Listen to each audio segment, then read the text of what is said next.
ஓம் ஸ்ரீராம ராம ராமேதி ரமே ராமே மனோரமே சகசிரநாம தத்துல்யம் ஸ்ரீராம நாம வராணனே. உலகம் யாவையும் தாமுழா வாக்கலும் நிலைபெறுத்தலும் நீக்கலும் நீங்களா அழகிலா விளையாட்டுடையார் அவர் தலைவர் அன்னவர் கேசரன் நாங்களே. எத்திர எத்திர ரகுநாத கீர்த்தனம் தத்திர தத்திர கிருத்தமாஸ்தகாஞ்சலிம் வாஷ்பவாரி பரிபூர்ணலோச்சனம் மாருதிம் நமது ராட்சசாந்தகம். அஞ்சிலே ஒன்று பெற்றான் அஞ்சிலே ஒன்றை தாவி அஞ்சிலே ஒன்று ஆறாக ஆரியர்க்காக ஏகி அஞ்சிலே ஒன்று பெற்ற அணங்கை கண்டு அயலாரூரில் அஞ்சிலே ஒன்றை வைத்தான் அவன் எம்மை அழித்துக் காப்பான். இன்னைக்கு நம்ம கம்பராமாயணத்துல பாலகாண்டத்துல திருஅவதார படலத்துல 99வது பாட்டு பார்க்க போறோம். வாங்கிய துயருடை மன்னன் பின்னரும் பாங்குரு முனிவர் தாழ்பழிச்சு ஏத்தல் கொண்டு ஓங்கிய உவகையர் ஆசியோடு எழா நீங்கினர் இருந்தனன் நேமிவேந்தனே. இதுதான் பாட்டு. இப்ப பதம் பிரிச்சு பொருள் பார்க்கலாம். வாங்கிய துயருடை மன்னன், துயரம் நீங்கிய மன்னன் ஆகிய தசரதன் பின்னரும் பாங்கு உரு முனிவர் தாழ்பழிச்சி பின்பு கலைக்கோட்டு முனிவனை சூழ்ந்திருந்த முனிவர்களை எல்லாம் வணங்கி புகழ்ந்து ஏத்தல் கொண்டு ஓங்கிய உவகையர் போற்றி கொண்டாடியமையால் மகிழ்ச்சி கொண்ட அம்முனிவர்கள் ஆசியோடு எழா நீங்கினர் அரசனுக்கு ஆசி கூறி எழுந்து சென்றனர். நேமிவேந்தன் இருந்தனன் அத்தசரத வேந்தன் நலமே இருந்தனன். இப்ப நம்ம இந்த பாட்டுல இருக்கக்கூடிய நயங்களை பார்க்கலாம். இதுல வாங்கிய துயருடை மன்னன் அப்படின்னு சொல்றாரு. வாங்குதல் அப்படின்னா நிறைய பொருள் இருக்கு. கிட்டத்தட்ட 30க்கும் மேற்பட்ட பொருள் இருக்கு. அதாவது வளைத்தல், நான் போட்டுதல், மேல்மூச்சு கீழ்மூச்சு வாங்குதுன்னு சொல்றோம்ல, அந்த மாதிரி வாங்குதல், விலை கொடுத்து பொருளை வாங்குதல், ஏற்றல், வரைதல், அப்புறம் தழுவுதல், அழைத்தல், இந்த மாதிரி. அப்புறம் வச்சு வாங்குவாங்கன்னு வாங்கிட்டான் அப்படின்னு அடிக்கிறதுக்கும் சொல்லுவாங்க. அடித்தல், அழித்தல், அலைதல், நீங்குதல், இந்த மாதிரி 30 பொருள் இருக்கு. இந்த இடத்துல நீங்குதல் அப்படிங்கிற பொருள். வாங்கிய துயருடை மன்னன் அப்படின்னா நீங்கிய துயரம், மன்னனுக்கு துயரம் நீங்கியது அப்படிங்கிற பொருள். அதே மாதிரி பாங்குரு முனிவர் அப்படின்னு சொல்ற இடத்துல பாங்கு அப்படிங்கிறது இந்த இடத்துல அதாவது ஒரு பாங்கா பண்ணணும் அப்படின்னு சொல்ற, நயத்தோட பண்ணணும் அப்படின்னு சொல்றோம்ல, அந்த பாங்குங்கிற சொல்லுக்கும் கிட்டத்தட்ட 12க்கும் மேற்பட்ட பொருள் இருக்கு. அதாவது பக்கம்னு ஒரு அர்த்தம், ஒப்புமை, நன்மை, அழகு, தகுதி, அப்புறம் ஃபேஷன் சொல்றோம்ல, ஒழுக்கம், இதெல்லாம் இந்த மாதிரி. அப்புறம் துணைவன், அந்த மாதிரி துணைவன் இல்லாட்டி துணைவி, இந்த மாதிரி நிறைய அர்த்தம் இருக்கு. இந்த இடத்துல பாங்கு அப்படின்னு சொல்றது தகுதியை குறிக்குது. எப்பேற்பட்ட பாங்கு உரு முனிவர் தாழ்பழிச்சி அப்படின்னா தகுதி வாய்ந்த முனிவர்கள். இங்க தகுதிங்கிறது எந்த தகுதி, அதாவது பாங்கு ரொம்ப ஒழுக்கத்தில் தகுதி பெற்றவர்கள் அப்படின்னு இந்த இடத்துல ஒழுக்கத்தை தான் தகுதியா குறிச்சு பாங்கு அப்படின்னு சொல்ல வராரு. ஏன்னா நம்ம ஏற்கனவே 217வது பாட்டுல இந்த பாங்குங்கிற சொல்ல பார்த்திருக்கோம் நம்ம. அதாவது மகளிர் விலை மாதர்கள் நாங்க போய் கலைக்கோட்டு முனிவனை கூட்டிட்டு வரோம் அப்படின்னு சொல்ற பாட்டு. அதை படிக்கிறேன் கேளுங்க. ஆங்கு அவர் அம்மொழி உரைப்ப அரசன் மகிழ்ந்து அவருக்கு அணி தூசு ஆதியாய பாங்கு உள மற்றவை அருளி பனி பிறையை பழித்த நுதல் பனைத்த வேய்த்தோள் ஏங்கும் இடை தடித்த முலை இருண்ட குழல் மருண்ட விழி இலவச் செவ்வாய் பூங்கொடியீர் ஏகும் என தொழுது இறைஞ்சி ரதமிசை போயினாரே அப்படிங்கிற பாட்டுல பாங்குள மற்றவை அருளி அப்படின்னு, அதாவது துணிமணி எல்லாம் எடுத்து கொடுத்து அவர்களுக்கு என்ன தேவையோ. ஏன்னா அரசன்கிறவன் எல்லாமே தான் வச்சிருப்பான், கேட்கறவங்களுக்கு எல்லாத்தையும் தான் கொடுக்க முடியும். அதனால கேட்கறாங்கிறதுக்காக எல்லாத்தையும் கொடுக்கல. அங்க என்ன பாக்குறாங்க, பாங்குள மற்றவை அருளி அப்படின்னு, அவர்களுடைய தகுதிக்கு அவர்களுக்கு என்ன தேவையோ அதை எல்லாத்தையும் அருளி அப்படின்னு, அதை எல்லாத்தையும் வழங்கி அப்படின்னு பார்த்தோம். அந்த மாதிரி இங்க முனிவர்கள், அது விலைமாதர்களுடைய பாங்குக்கு ஏத்த மாதிரி அரசன் கொடுத்தான்னு பார்த்தோம். அந்த மாதிரி இங்க பாங்குரு முனிவர்னா முனிவர்கள் ஒழுக்க நடையில் மேலானவர்கள், அதனால அந்த தகுதி படைத்த முனிவர்கள் அப்படின்னு. இதுல பின்னரும் பாங்குரு முனிவர் அப்படின்னு சொல்றாரு. ஏன்னா போன பாட்டுல நம்ம என்ன பார்த்தோம், கலைக்கோட்டு முனிவரை அவர் வணங்கி அவர் வழி அனுப்பிச்சு வச்சாரு அப்படின்னு பார்த்தோம்ல.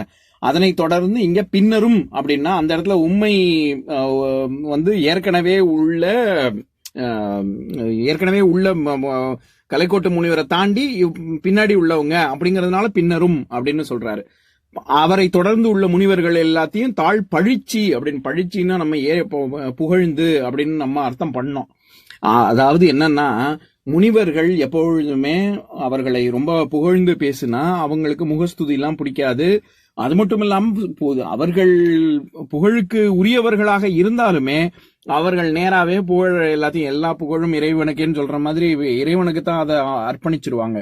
அவங்க அதை வாங்கி வச்சுக்க மாட்டாங்க. அதனால பழிச்சி அப்படின்னா புகழ்ந்து அப்படின்னும் ஒரு அர்த்தம் இருக்கு. ஏன்னா நம்ம தான் பழி சொல்ல பழின்னு சொல்லுவோம். அவங்க புகழ் சொல்லியுமே பழி சொல்லாதான் எடுத்துப்பாங்க. ஏன்னா ஆணவத்துக்கு இடம் கொடுக்க கூடாதுன்னு அப்படின்னு. அதனால முனிவர் தாள் பழிச்சி அப்படின்னா தாழ் வணங்கி அப்படிங்கிற புகழ்ந்து அப்படின்ற பொருள். பழிச்சி ஏத்தல் கொண்டு அப்படின்னா ரொம்ப புகழ்ந்து ஏத்தி அப்படின்ற பொருள். ஓங்கிய உவகையர் அப்படிலாம் அவர்கள் புகழ்ந்ததுனால அவர்கள் மிகுந்த மகிழ்ச்சி கொண்டு. ஓங்கிய உவகையர் நம்ம ஏற்கனவே பார்த்திருக்கோம். ஓங்குதல் அப்படின்னா வணங்குதலுக்கும் நம்ம வணங்கி ஓங்கினான் அப்படின்னா அவர் வணங்குவதனால் ஓங்கினான் அப்படின்னு பார்த்தோம்ல 2 பாட்டுக்கு முன்னாடி. அந்த மாதிரி இங்க ஓங்கிய உவகையர்னா இவர்கள் இந்த மாதிரி அவர் வணங்கினதுனால இவர்கள் மிகுந்த மகிழ்ச்சியோடு ஆசியோடு எழாங்கிறது செய்யா என்னும் வாய்ப்பாட்டு வினையச்சம் நம்ம ஏற்கனவே பார்த்திருக்கோமே. அடிக்கடி சொல்ற உதாரணம் கிருபானந்த வாரியாரோட சூடாமணி. அந்த மாதிரி இந்த இடத்துல எழா அப்படின்னா எழுந்து நீங்கினர், எழுந்து சென்றனர். இருந்தனர் நேமி வேந்தனே. நேமிங்கிற சொல்லும் நம்ம ஏற்கனவே பார்த்திருக்கோம். அதாவது 174வது பாட்டுல அயோத்தி நகரமே இது இந்த உலகமே அயோத்தி நகரத்துக்கு சமம் தசரதனுக்கு அப்படின்னு பாக்குற பாட்டுல ஏற்கனவே பார்த்திருக்கோம். அந்த பாட்டை படிக்கிறேன் கேளுங்க. நேமி மால்வரை மதிலாக நீள்புற பாம மா கடல் கிடங்காக பல்மணி வாம மாளிகை மலையாக மன்னருக்கு பூமியும் அயோத்தி மாநகரம் போலும் அப்படின்னு.